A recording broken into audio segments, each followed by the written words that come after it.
Welcome students. आज का हमारा टॉपिक है संज्ञा। आज मैं आपके लिए संज्ञा लेकर प्रस्तुत हुई हूँ। संज्ञा जैसे कि आपने पहली कक्षा में भी संज्ञा, सर्वनाम, विशेषण ये सारी चीजें सीखी हैं। तो संज्ञा जो है वो क्या है, सबसे पहले मैं आपको संज्ञा के बारे में बताऊंगी। संज्ञा का अर्थ होता है नाम। संज्ञा का अर्थ होता है नाम। संज्ञा की परिभाषा मैंने यहाँ पर लिखी है। संज्ञा किसी व्यक्ति, वस्तु, स्थान या भाव के नाम को संज्ञा कहते हैं। कहने का अर्थ यह है किसी व्यक्ति, वस्तु, स्थान या भाव के नाम को बताने वाले शब्दों को संज्ञा कहते हैं। यानी कि जो इन चीजों के बारे में बताता है, इनके नाम के बारे में बताता है, चाहे वो व्यक्ति है, वस्तु है, स्थान है या भाव है, उन्हें संज्ञा कहते हैं। सिंपल से वाक्य में अगर मैं आपको समझाऊं तो कहने का अर्थ यह है हमारे आसपास जो वस्तुएं हैं वह संज्ञा है। यानी कि नाम, जो हम नाम कहते हैं वह सब क्या है, संज्ञा है। तो संज्ञा जैसे आपके आसपास कोई भी वस्तु है, प्राणी का नाम है, स्थान है, कोई भी भाव जो हमारे मन में उठते हैं, वो सब क्या है, संज्ञा है। तो सबसे पहले मैं आपको समझाऊंगी कि किसी व्यक्ति का मतलब यहाँ पर होता है किसी व्यक्ति का नाम। पर्टिकुलर अगर किसी व्यक्ति का आपको नाम दिया है तो वह क्या है, संज्ञा है। जैसे मैंने एक उदाहरण आपके लिए यहाँ पर लिखा है, राम। राम क्या है, एक व्यक्ति का नाम है। यानी कि अगर आपको किसी व्यक्ति का पर्टिकुलर नेम दिया रहेगा तो वहां पर आपका व्यक्तिवाचक संज्ञा होगा। यानी कि वह राम, ये राम क्या है आपका, यहाँ पर ये राम आपका क्या होगा, संज्ञा। उसके बाद अगला है वस्तु। वस्तु का मतलब होता है कोई भी नॉन लिविंग थिंग, यानी कि निर्जीव चीज, निर्जीव वस्तुएं जो आपके आसपास दिखाई देती है। जैसे पंखा, मेज, कुर्सी, टेबल, ये सब चीजें जो आपके आसपास निर्जीव चीजें हैं, निर्जीव वस्तुएं हैं, ये सब क्या है, नॉन लिविंग थिंग जिनको आप कहते हैं। ये सब किसमें आती है, वस्तु में। यानी कि ये जो वस्तु है, जैसे मैंने यहाँ पर लिखा है पुस्तक। पुस्तक क्या है, वस्तु। यानी कि संज्ञा किसी व्यक्ति, वस्तु पुस्तक के अलावा आपके आसपास मेज, कुर्सी, पंखा, टेबल, ये सब चीजें जो आपकी आती है, पुस्तक, ये सारी चीजें किसमें आती है, वस्तु में आती है। अगला है आपका स्थान। स्थान का मतलब होता है प्लेस, यानी कि कोई जगह जिसका आपको नाम दिया रहता है। किसी प्लेस का अगर आपको नाम दिया रहता है, जैसे यहाँ पर दिल्ली, आपको किसी प्लेस का नाम दिया है दिल्ली, तो इसका मतलब ये क्या है, संज्ञा है। यानी कि जब आपको किसी प्लेस का, किसी जगह का नाम दिया रहेगा तो वह भी संज्ञा होगी। जैसे दिल्ली, आगरा, मथुरा, किसी का भी आप, कलकत्ता, मुंबई, तो कहीं का भी आप नाम ले लीजिए, वो स्थान में आता है। यानी कि स्थान दिल्ली आपका संज्ञा हो गया। या भाव। अब भाव का अर्थ होता है बच्चों, मन में जो हमारे भाव होते हैं, हंसना, बोलना, खाना, मीठा लगना, खट्टा लगना, ये सब चीजें भाव के अंतर्गत आएंगी। यानी कि जिन वस्तुओं से हमारे मन के भावों का पता चलता है कि हमारे मन के भाव प्रदर्शित होते हैं, उन्हें हम भाव में रखेंगे। यानी कि भाव, जैसे यहाँ पर मैंने एक उदाहरण लिखा है आपका, मिठास। मिठास का अर्थ होता है मीठा। तो जब हम किसी मीठी चीज को खाते हैं तो हमारे मन में मिठास का भाव होता है। मीठा चीज, हमको कोई मीठी चीज हम खाएंगे तो हमको मीठा लगेगा, तो मिठास भाव। वैसे नमकीन, कोई नमक वाली चीज हम खाएंगे तो वह भी भाव में आएगा। खट्टा, ऊंचा, नीचा, ये सब चीजें भाव में आएंगी। तो ये उदाहरणों के द्वारा मैंने आपको संज्ञा की डेफिनेशन समझाई।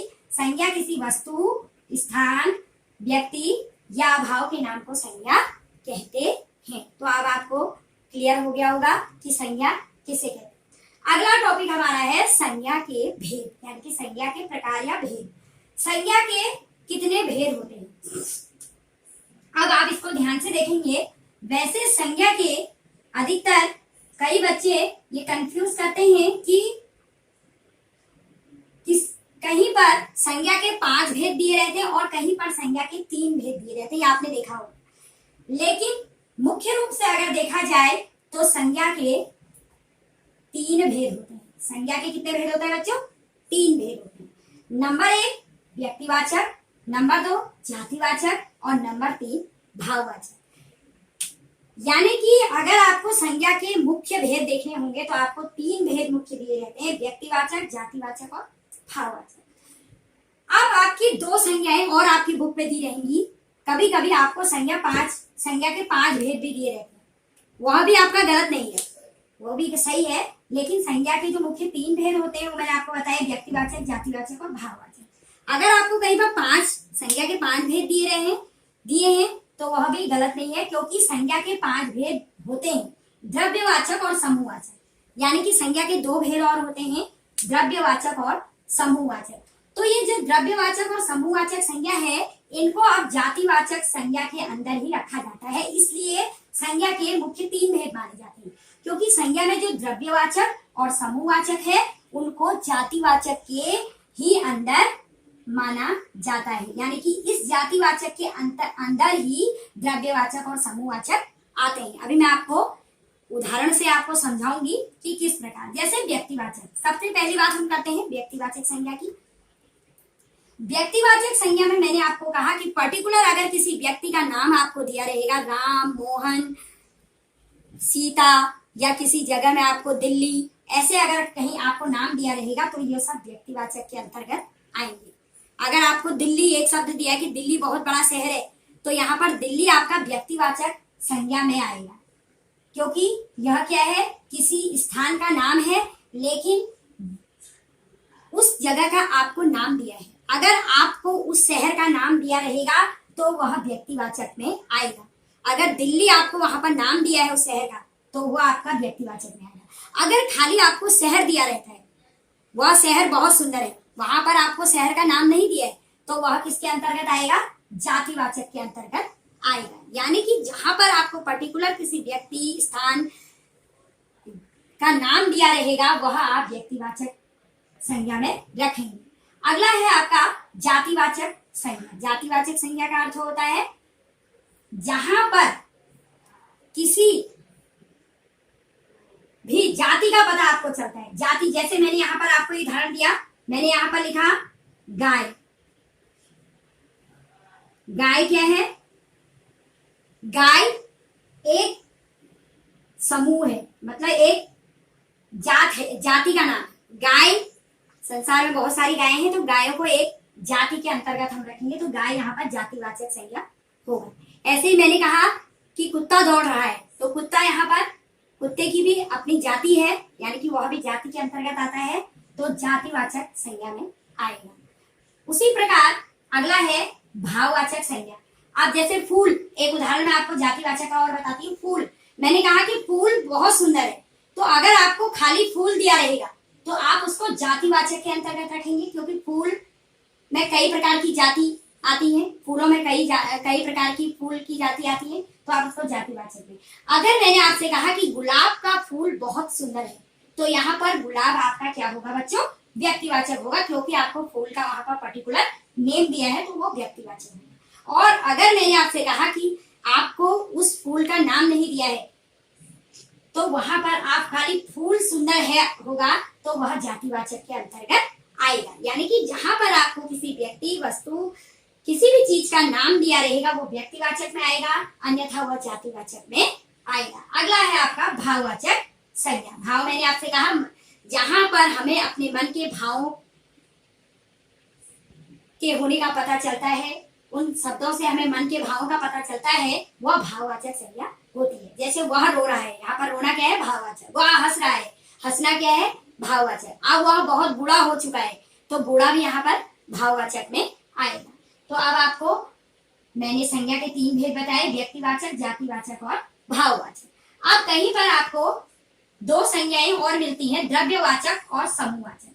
जहां पर द्रव्यवाचक, जैसे दूध, मुझे 1 लीटर दूध चाहिए, तो दूध यहाँ पर क्या होगा, द्रव्य में आएगा। द्रव्य का मतलब होता है किसी चीज का द्रव्य पदार्थ, बहता हुआ, बहती हुई जो चीजें होती है, पानी, लिक्विड जो चीजें होती हैं, द्रव्यवाचक में आएगा। तो जहां पर आपको द्रव्यवाचक संज्ञा दिखाई देगी, जैसे मैंने कहा कि मुझे 1 लीटर दूध चाहिए, अब दूध आपका क्या है बच्चों, द्रव्यवाचक है। अगर आपको उसमें छांटना होगा कि दूध कौन सी संज्ञा है, तो आप दूध को लिखेंगे कि यह द्रव्यवाचक संज्ञा है। जब आपको वहां द्रव्यवाचक का विकल्प दिया रहेगा तो आप द्रव्यवाचक करेंगे। अगर आपको द्रव्यवाचक का विकल्प उसमें नहीं दिया है तो आप उसको जातिवाचक करेंगे। यानी कि जातिवाचक से द्रव्यवाचक में जो भी शब्द आपको आते हैं, जैसे दूध है, उसको आप जातिवाचक के अंतर्गत भी रख सकते हैं और द्रव्यवाचक भी कर सकते हैं। दोनों ही आपका सही होगा, क्योंकि द्रव्यवाचक में अगर आपको वहां पर दिया है द्रव्यवाचक, अगर आपको छांटने में द्रव्यवाचक शब्द दिया है तब आप उसको दूध को द्रव्यवाचक करेंगे। अगर नहीं दिया है तो आप उसको जातिवाचक के अंतर्गत ही रखेंगे। उसी प्रकार आपका समूहवाचक, समूहवाचक का मतलब होता है समूह। जैसे मैंने कहा बच्चे स्कूल में पढ़ रहे हैं, यानी कि समूह में पढ़ रहे हैं बच्चे। समूह, स्कूल में पूरा समूह होता है। जहां पर आपको किसी समूह में, सेना में सैनिक जा रहे हैं। सेना क्या है? पूरी सैनिकों की पूरा समूह होता है। सैनिक पूरा समूह में आएगा तो यहाँ पर आप समूहवाचक करेंगे। यानी कि जहां पर बहुत सारे लोगों का एक समूह बना रहता है, समूहवाचक की बात आएगी तो वहां पर आप समूहवाचक करेंगे। या अगर आपको समूहवाचक दिया है विकल्प में तो आप समूहवाचक करेंगे। अगर आपको समूहवाचक नहीं दिया है तो आप उसको समूहवाचक को जातिवाचक में ही रखेंगे। जैसे मैंने सेना कहा तो सेना यहाँ पर क्या होगा?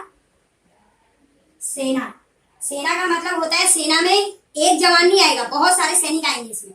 तो ये पूरा एक समूह है, ये पूरा एक समूहवाचक के अंतर्गत आएगा। तो यह एक समूहवाचक के अंतर्गत आएगा। अगर आपको समूहवाचक उसमें दिया है तो ठीक है। अगर समूहवाचक विकल्प आपको नहीं दिया तो आप इसको जातिवाचक भी कर सकते हैं। ये आपकी दोनों ही सही होंगे। तो अब मैंने आपको संज्ञा के 3 जो मुख्य भेद होते हैं, व्यक्तिवाचक, जातिवाचक, भाववाचक, समझाया। उसके बाद द्रव्यवाचक और समूहवाचक मैंने आपको क्लियर करा दिया कि द्रव्यवाचक और समूहवाचक को आप जातिवाचक में भी रख सकते हैं। अगर आपको वहां द्रव्यवाचक और समूहवाचक का विकल्प दिया है तो आप अपने शब्द के अनुसार उसको द्रव्यवाचक और समूहवाचक में रख सकते हैं। अगर यहाँ पर दूध है तो इसका मतलब दूध क्या है? द्रव्यवाचक है। सोना, चांदी, ये सब द्रव्यवाचक में आएंगे, क्योंकि सोना, चांदी ये सब द्रव्य पदार्थ ही होते हैं, तो यह सब द्रव्यवाचक में आएंगे। तो आप संज्ञा के भेद बताने के बाद मैं एक एक करके आपको इनकी डेफिनेशन समझाती जाऊंगी। तो चलते हैं संज्ञा के भेद की डेफिनेशन। तो व्यक्तिवाचक संज्ञा, जिस संज्ञा शब्द से एक ही व्यक्ति, वस्तु या स्थान के नाम का बोध हो उसे व्यक्तिवाचक संज्ञा कहते हैं। व्यक्तियों के नाम जैसे राम, सीता, महेश, गणेश आदि। देशों के नाम जैसे भारत, नेपाल, चीन, अमेरिका आदि। शहरों के नाम दिल्ली, मुंबई, जयपुर, कोलकाता आदि। पर्वतों के नाम हिमालय, कैलाश पर्वत, चित्रकूटा पर्वत, ये सब जो नाम आपको दिए हैं ये व्यक्तिवाचक संज्ञा में आएंगे। यानी कि जहाँ पर आपको पर्टिकुलर किसी व्यक्ति विशेष का नाम दिया रहेगा वहाँ पर आपके व्यक्तिवाचक संज्ञा होगा। अगला है जातिवाचक संज्ञा। जातिवाचक संज्ञा वह संज्ञा है जो एक ही प्रकार या वर्ग के व्यक्तियों, स्थानों या वस्तुओं के नाम का बोध कराती है। जैसे पुस्तक, औरत, देश, नदी। यानी कि जहाँ पर एक ही वर्ग के व्यक्तियों, स्थानों की जाति का पता चले वह जातिवाचक संज्ञा होगी।